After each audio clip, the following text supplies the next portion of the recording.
Hello guys, welcome back to Rishi Times. இன்னைக்கு நம்ம சூப்பரான நெய் மீன் கருவாடு தான் செய்ய போகிறோம். அதுக்கு பார்த்திங்க அப்படின்னா நான் வந்து ஒரு பேன் எடுத்து அதில் வந்து ஒரு 4 ஸ்பூன் வந்து நல்லெண்ணெய் பண்ணிட்டேன். நல்லெண்ணெய் செஞ்சோம்னா எப்பயுமே மீன் குழம்பு கருவாடு குழம்புலாம் ரொம்ப சூப்பராக இருக்கும். அதனால் நான் வந்து நல்லெண்ணெய் தான் செய்ய போகிறேன். அதுக்கப்புறம் பார்த்திங்கன்னா ஆயில் சூடானது கொஞ்சமாக வந்து கடுகு ஆட் பண்ணிக்கலாம். பாருங்கள், கடுகு நல்லா பொரிஞ்சுக்கிட்டு இருக்குது. இந்த டைமில் இங்கே பாருங்கள், நான் சின்ன வெங்காயம் வந்து ஒரு 100 கிராம் சின்ன வெங்காயத்தை பொடி பொடியாக கட் பண்ணி வச்சுருக்கேன். கருவேப்பிலை, பூண்டு வந்து ஒரு 10-15 பல்லு பூண்டை வந்து பொடி பொடியாக கட் பண்ணி வச்சுருக்கேன். அது எல்லாத்தையுமே வந்து இப்போ ஆயில் ஆட் பண்ணிடலாம்.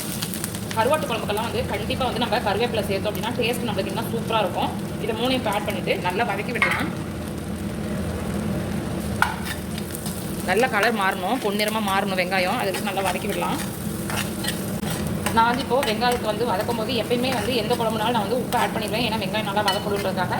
இன்றைக்கி வந்து நம்ம பார்த்திங்க அப்படின்னா வெங்காயத்தில் வந்து உப்பு ஆட் பண்ணல. ஏன்னா நமக்கு வந்து கருவாட்டிலேயே ஏற்கனவே உப்பு நிறையா இருக்கும். அதனால் நம்ம கொஞ்சம் சாப்பிட்டு பார்த்துட்டு கருவாடெலாம் போட்டு நல்லா கொஞ்சம் வதங்கின பிறகு அதுக்கப்புறம் உப்பு டேஸ்ட் பண்ணிவிட்டு அப்புறமா உப்பு ஆட் பண்ணிக்கலாம். அதனால தான் வந்து நான் இன்றைக்கி உப்பு ஆட் பண்ணல. பாருங்கள், வெங்காயம் நல்லா வந்து வதப்பட்டுருக்கு. இந்த நேரத்தில் நம்ம என்ன பண்ணலான்னா, நான் வந்து ஒரு தக்காளி வந்து நல்லா பழுத்த தக்காளியை வந்து ஒரு பெரிய தக்காளி வந்து கட் பண்ணி வச்சுருக்கேன். அதையும் ஆட் பண்ணிக்கலாம். நல்லா மிக்ஸ் பண்ணி விடுங்க. நல்லா வதங்கணும். தக்காளி வெங்காயம்லாம் நல்லா வதங்கி பச்சை வாசம் போகணும். அந்தளவுக்கு நல்லா வதக்கி விடலாம். வெங்காயம் தக்காளியெல்லாம் நல்லா வதங்கின பிறகு இப்போ வந்து நான் ஒரு பெரிய உருளைக்கிழங்கு வந்து இது மாதிரி க்யூப்பாக கட் பண்ணியிருக்கேன். 2 கத்திரிக்காய் வந்து போட்டிருக்கேன் கட் பண்ணி. எப்பயுமே வந்து நம்ம கருவாட்டு குழம்புலாம் வைக்கும்போது சுரக்காய் இல்லை உருளைக்கிழங்கு கத்திரிக்காய் இது மாதிரிலாம் போட்டு குழம்பு வச்சோம் அப்படின்னா குழம்பு வந்து ரொம்ப செம்ம டேஸ்ட் ஆகும். ஏன்னா எங்கள் அம்மாவும் எங்கள் பாட்டியெல்லாம் வந்து எனக்கு வந்து சின்ன குழந்தையாக இருக்கும்போது அது மாதிரி வந்து தான் கருவாட்டு குழம்புலாம் செஞ்சு கொடுப்பாங்க. இப்போ நானுமே கருவாட்டு குழம்பு எப்போ வச்சோம்னாலும் பெரும்பாலும் வந்து நான் உருளைக்கிழங்கு போட்டுக்குவேன். ஏன்னா சுரக்காய் வந்து அதிகமாக சாப்பிடுமா நாங்கள் வீட்டில் அப்படின்றதுக்காக நான் உருளைக்கிழங்கு போட்டுக்குவேன். இப்போ நான் வந்து என்ன பண்ணிக்கிறேன்னா இந்த உருளைக்கிழங்கு கத்திரிக்காய் போட்ட பிறகு நல்லா வந்து வதக்கி விடுவேன். பார்த்திங்கன்னா உருளைக்கிழங்கும் கத்திரிக்காய் ஆட் பண்ணி கொஞ்சம் வதப்பட்ட பிறகு என்ன பண்ணுறேன்னா, நான் வந்து ரெட் சில்லி பவுடர் வந்து ஒரு டேபிள் ஸ்பூன் அளவுக்கு எடுத்து வச்சுருக்கேன். அதுக்கப்புறம் கொஞ்சமாக வந்து மஞ்சத்தூள் எடுத்து வச்சுருக்கேன். அதையும் 2 ஆட் பண்ணிக்கலாம். இப்போ பார்த்திங்கன்னா ஒரு 1.5 டேபிள் ஸ்பூன் வந்து மல்லித்தூள் ஆட் பண்ணிக்கிறேன். நம்ம வீட்டில் யூஸ் பண்ணிகிட்டு இருக்க குழம்பு மிளகாத்தூள், சாம்பார் தூள், காரக்குழம்புலாம் வைக்கிறதுக்காக யூஸ் பண்ணுற மிளகாத்தூள் அது கொஞ்சம் ஆட் பண்ணிக்கிறேன். பாருங்கள், எல்லா மசாலாவும் ஆட் பண்ண பிறகு நல்லா வதக்கி விடலாம். இப்போ வந்து வெங்காய தக்காளி நல்லா வதக்கிட்டு பச்சை வாசம் போகணும். அதே மாதிரி நம்ம ஆட் பண்ணியிருக்கிற எல்லா மசாலா ஐட்டங்களோட பச்சை வாசமும் போகணும். அந்தளவுக்கு நல்லா வதக்கிக்கலாம். இப்போ வெங்காயம் தக்காளி எல்லாம் நல்லா மசாலாவில் வதப்படுறதுக்காக ஒரு 1/4 டம்ளர் அளவுக்கு தண்ணி ஆட் பண்ணி நம்ம நல்லா பெரட்டி விட்டு ஒரு மூடி போட்டு மூடி வச்சிடலாம். ஏன்னா நல்லா வதப்பட்டுரும்.